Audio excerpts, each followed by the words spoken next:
Altcoins are bleeding, and it's all because this chart is being rejected from a 4-year-old trend line. If this continues to get rejected, the chances are we're going to see further downside from our altcoins in the short term. But if this flips and manages to break towards the upside, it's going to signal euphoria returning to the market and could bring us a major shift in altcoin prices. So which way is it going to go? Well, I'm going to show you a handful of charts in this video that indicate where I think the most likely move is. I'm also going to talk about 5 mid-cap altcoins that can benefit potentially from another significant move in the crypto markets if we see this next breakout confirmed. Do me a favor, hit the like button, and let's get into today's video. Now guys, before we go and find out about those 5 mid-cap altcoins that I think have some pretty strong potential, and the Ethereum chart, which holds the keys to what's happening next for the altcoins, just a quick disclaimer. Nothing I say in this video should be taken as financial advice. I am far from qualified to be giving you financial advice. All I'm doing is sharing with you my experience within crypto for entertainment purposes only. Trading crypto can be risky. You can make money, but you can also lose money. Make sure you do your own research before investing in anything, and stay safe out there. First of all, let's understand why Ethereum is the one we should be paying attention to, because while you might not hold Ethereum, it's really key here. And it's because of this, the path to altcoin season. If you've been around in crypto over the past few bull markets before, then you'll understand that crypto has typically followed a 4-year-long cycle, where we see Bitcoin having a strong move, like we've seen over the course of this bull market so far, where Bitcoin went down to 16,000 after the FTX crash and is now up around 120k or just under 120k at the time of making this video. We then start to see Ethereum, the second largest coin and the biggest altcoin, most decentralized with most total value locked, etc., and most adoption, starting to grow as well. And this signals something to us. It shows that larger investors or institutions, etc., are starting to move their money into larger cap altcoins. And they do this because they're moving down the risk curve. So when Ethereum starts to get going, it starts to give a bit more confidence to the wider altcoin market. And if Ethereum really starts to break out, it should send large caps and then other altcoins pushing as well, because it basically tells everyone that crypto is now risk on. The altcoins are going to get running. So what we've seen in the last few weeks is just this happening, right? Ethereum's been pushing strongly, moving from lows of around $1,400 up to around $3,700. And that's obviously had a pretty positive signal to crypto, with many altcoins seeing some significant upside in the last few weeks. But right now you're seeing Ethereum running into this resistance area.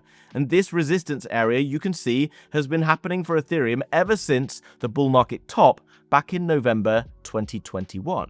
Then you can see the mini bull markets that we've been seeing over the past kind of year or so, where kind of Bitcoin and Ethereum and some of the altcoins have been running quite strongly. Right now we're running into that area once more.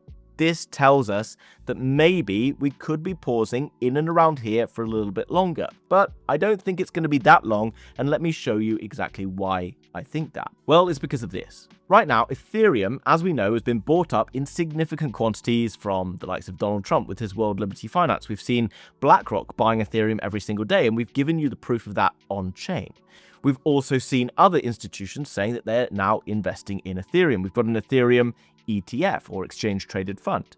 And if we jump across to the Ethereum ETF data right now, you can see that the outflow, or the sales of ETFs, is pretty much at zero, which is crazy considering how much Ethereum's gone up and how much money has been flooding into Ethereum in recent weeks. Now, another thing that's got me feeling pretty bullish about where Ethereum goes in the short term is this. This is Ethereum short positions, or the number of short positions. And as you can see, there are billions of dollars of shorts mounting up against Ethereum. This data comes from Bravos Research, okay, but I've seen this across various other places like CoinGlass, etc. I've gone away and verified it for you, so you don't have to. Now, what this means for us is lots of people right now are betting on Ethereum going down, and when you get tons and tons of short positions, it tends to mean that the price is likelier to move in the other direction to capture all this liquidity that's locked up here. So this is actually pretty positive because it's gonna fuel the next breakout for Ethereum whenever that happens. Now, if we jump back to the Ethereum chart, to be honest, with all of those shorts mounting up and everything else going on, with the liquidity flows pumping into crypto all the time, the chances of this breaking are pretty high. And when it breaks, all of that liquidity in the short positions, which is sat up around here, will just be fuel to the fire. Remember, we saw this happen before with Bitcoin. When Bitcoin broke above this level, it had a very aggressive push, mainly fueled by a lot of short positions getting liquidated. So Ethereum breaking above here could likely see a very big push. And if it does, it will send a signal to wider altcoin market that we're pretty good to go. But here's the best thing. Right now, we're seeing the altcoins having a bit of a down day, and many people who've been asking, is it too late to get into this or too late to get into this, might now have the opportunity to find some good entries.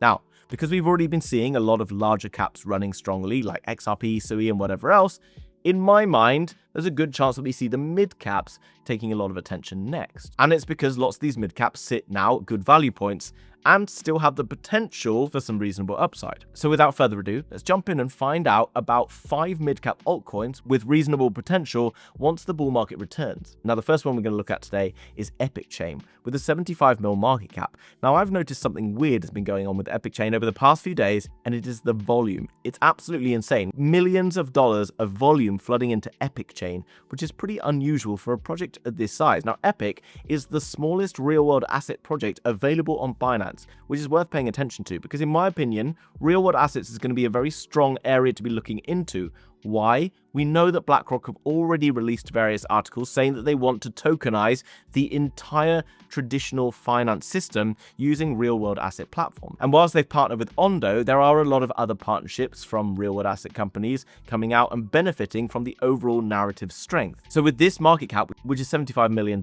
which is approximately 44 times smaller than the Ondo market cap, there's potentially some reasonable upside available here. So what is Epic? Well, it's a chain for real-world assets to allow tokenized assets to be brought on chain. But one of the things that I've been paying closer attention to more and more right now is the EVM compatibility part.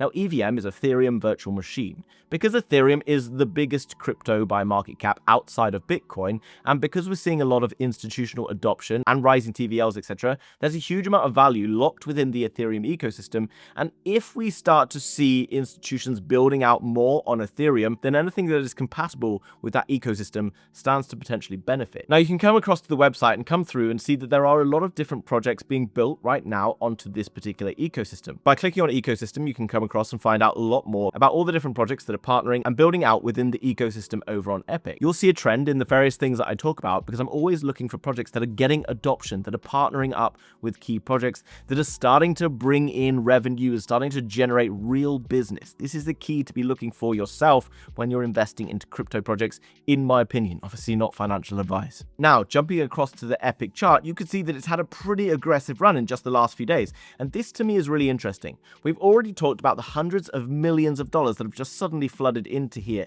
Now, this isn't retail. We know that right now retail numbers still aren't really at their maximum, still are pretty calm. So maybe this signals early adoption of institutions coming in, and this potentially then gives us the idea of where this might end up. Now, as you know, I don't like to get involved after big green candles, but we are seeing some healthy pullbacks here. Diving into shorter time frames, we are starting to see this coil up, potentially for another move, if we see Ethereum starting to look like breaking out. But I do think when it comes to altcoins, it's very dependent on what's going to happen with the Ethereum ecosystem. Now, while this has seen some strong upside, remember its value versus the likes of Ondo Finance right now. Whilst Ondo, yes, is a much bigger project and will likely see much bigger kind of market cap by the end of this bull market than perhaps Epic, what we're really looking for is percentage gained on our portfolio, not necessarily on the money gained by the market cap of the coin that we hold. Now, next up, in a project I've been talking about for quite some time, Aether, currently with a $367 million market cap. Now, it has got a bigger FDV, which I know people like to point out, but many of these tokens won't be unlocked by the end of this year, okay, which means that you get a blue chip valued project with a smaller circulating supply. This upsets the supply and demand model, and in my opinion, makes it a much more beneficial place to be looking. Now, again, when we're looking at like potential for where projects can move to, I like to compare projects from the last bull market to this bull market projects to see where we could potentially be looking. 367 mil market cap at current times, and if you compare it to Render when it was previously at highs around $5 billion, it gives you an idea of where these big DPIM projects can potentially end up. Obviously, again, you need to look into them and understand a little bit more what's going on. Now, unlike Render, which focuses towards decentralized rendering for different films, games, etc., Aether focused towards decentralized compute power. Now, when it comes to AI, there is huge demand for AI. We already know this, right? $356 billion global market cap right now. Around 56% of all global venture capital funds are investing into AI-related projects right now. That tells us that AI within crypto should be an interesting place to look, particularly because blockchain technology is essential for AI in many ways. It adds to decentralization. It means that projects can remain tamper-proof. It can also support with various different functionality of AI. But A lot of these AI projects are struggling to build because they don't have access to two things: compute power and data. And compute power is where Aether comes in. It has one of the biggest networks, if not the biggest, decentralized network of enterprise-grade GPUs, okay? There's certain GPUs that you need to power AI systems, like the NVIDIA H100 GPU. It's like a $30,000 GPU. Most companies, most people don't have access to that. Aether has access to 430,000 through a decentralized network. So let's say you live in America right now and you want to use compute power, but you want to use it cheap where it's not in demand much. Let's say in Singapore, it's the nighttime when you're in the US. You can access the compute power from Singapore or a data center in Singapore to build your project. This means that you pretty much have 100% uptime, and you also completely reduce the cost of using that compute power. And in general, this is incredibly important because it massively brings down the cost of building AI projects. And Aether is already established significant business. Right now, they're making around $140.7 million per year, which is half of their market cap. Think about it. When this market starts to get pumping, there's a good chance that Aether starts to inject a lot of that capital back into their coin. And if that happens, then we can benefit from holding a coin like this. And jumping across to the charts, we can see that Aether has been getting accumulated in this area. Last time it was in this area from around April, we saw a push of around 126%. Right now, it's starting to push strongly, but having a nice little pullback today of around 5% or so. If this continues back towards these levels and beyond, then potentially a good entry point around here. Remember, Render was around 30 to 40 times bigger than Aether is right now in the previous bull market. And Render only makes $8 million per year. Aether makes $130 million a year. You see, this is where I think there's opportunity of getting into some of the mid caps versus some of the larger caps. Another problem with AI development is data, okay? Compute power, data. Right now, around 12% of AI companies under development reckon that they can produce an autonomous AI system. The 88% who can't are putting it down to the fact that they don't have access to affordable data. OpenAI, the company behind ChatGPT, pays around $60 million per year to Twitter, to Reddit, to be able to access data. If you're a new company, there's no way that you can afford those hefty price tags. And this is really bad because it means that AI companies are being monopolized into the people who've got all the money. This isn't good. We want to see all these different AI companies have access to equal opportunity, to equal data, equal compute, etc. Now, Grass is a decentralized data platform. Okay? It allows you as an individual to have a node, share part of your compute, and use this supercomputer of all these different nodes to access data around the world. Now, it doesn't access your data. It just accesses your IP address to be able to use to look at various different data, whatever the client is looking for. Now, Grass already has $71 million per year revenue. Right now, the market cap sits, similar to Aether, $287 million. And again, within the deep-in niche, with a project that's actually bringing in real revenue, who knows just how big this can go into the bull market ahead. You could potentially also use that render model to look at it. Now, coming across to Grass, you can see a little bit more about what's going on. Now, I myself am in the process of launching Perceptron, also a data project. At the moment, we've got around 700,000 nodes, and that project itself will be launching, having TGE in the weeks ahead, not in the months ahead, in the weeks ahead. If you want to find out more about Perceptron, make sure you go and give us a follow over on Twitter so that you can find out more about exactly when we're going to be TGEing. I know it's one of the most anticipated projects, and also about upcoming pre-sales where you can be able to get involved in those. So yeah, go and check out Grass, start to understand a little bit more about how it works, what the kind of ecosystem is, and how people, individual users, can benefit from sharing their bandwidth to be able to earn rewards, and as well, how kind of data is being used by various different AI companies out there. Now, next project up, and one that's kind of been a little bit forgotten about recently, and it's Beam, $434 million market cap. Whilst not necessarily the smallest of the group, one that's definitely worth looking into as well. Again, in a key narrative, gaming. Gaming has underperformed in crypto over the past few years, but was one of the top performers back in the last bull market. It makes perfect sense as to why decentralization benefits gaming. Now, why is Beam an interesting one? First of all, the chart. Every time in the past we've seen the market looking really kind of bullish and euphoric, Beam has pumped up like crazy. Right now, it's putting in a nice rounded base, has had a strong recovery from these lows just the other day, and is now looking to break out of this saucepan, cup and handle, whatever you want to call it, pattern. Okay? Once it starts to do that, it typically gets picked up and noticed quite well across crypto. So it's a blockchain built for gaming, and right now they have hundreds, if not thousands, of different games being built on their blockchain. This is really important because it means that lots of users and developers are coming on chain into the Beam ecosystem. It also means that Beam has got around $186.6 million in their treasury. This is money that they can use to put back into marketing, to inject back into pushing the prices back up, market makers, etc. Okay, if they start to do token buybacks and start using this money from the lows that you're at right now, you're going to be really glad to have been getting into projects like this, in my opinion, of course. 250,000 holders of Beam. Lots of people are kind of into this, and they're also benefiting by earning rewards within the system.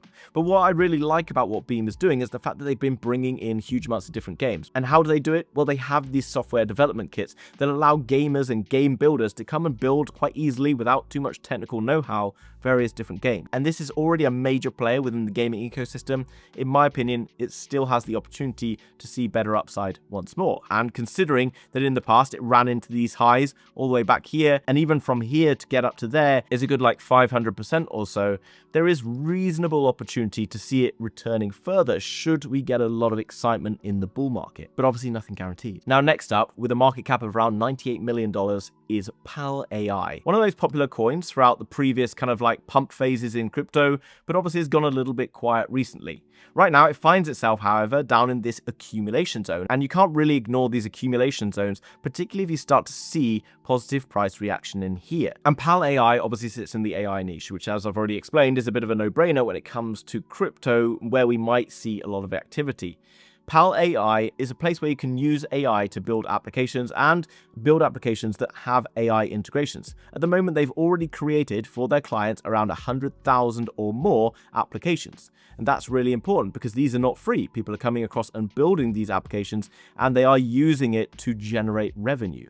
21,000 groups already have these various AIs built into them. There's 11.4 million people within the groups that are being serviced by these AIs, and there's 590,000 people using these AI applications. Just imagine when all of these AIs start to bring in fees, and a portion of those fees goes back to PAL AI.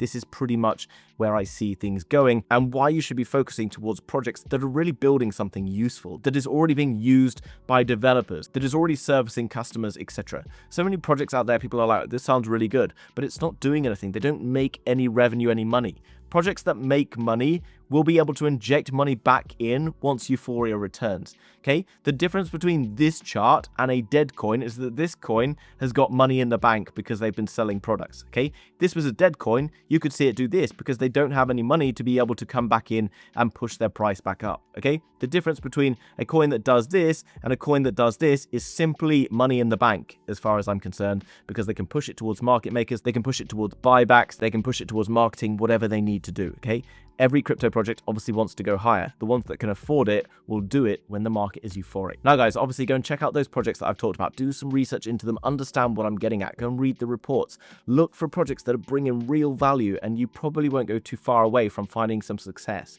Now, if you want to go and pick up any of these cryptos, you won't find them on eToro. You won't necessarily find them all on Binance or Coinbase. And that's because only the coins that have already been pumping for a very long time find their way onto those exchanges. If you want to be able to gain access to smaller cap coins with reasonable potential to see some decent multiples into the future, you need to be able to access them through other exchanges. Therefore, down below, I've shared links for 3, which I'm pretty confident you can get all of these different coins on. Bitunix, BloFin, and WEEX do not require KYC. So whether you live in the US, the UK, France, whatever, you're going to be able to access these exchanges, and you're going to be able to buy with some of the lowest fees across crypto all of the different coins that I personally talk about on this video. Now, I highly recommend that you go and sign up for these exchanges down below. They all come with sign up bonuses based on the deposits that you put in. If you want to go and find out more about the bonuses, just click the links down below. But ultimately, if you want to be able to gain access to certain cryptos, you need these exchanges listed down below. If you got this far through, do me a favor, hit the like button. If you haven't, just go down below, leave a comment as well. If you've got nothing to say, just leave a full stop. It really helps me out, helps me get this content to more people, helps me try and educate more people in the crypto space. Thanks for joining, guys. I'll see you tomorrow in another video. Bye-bye.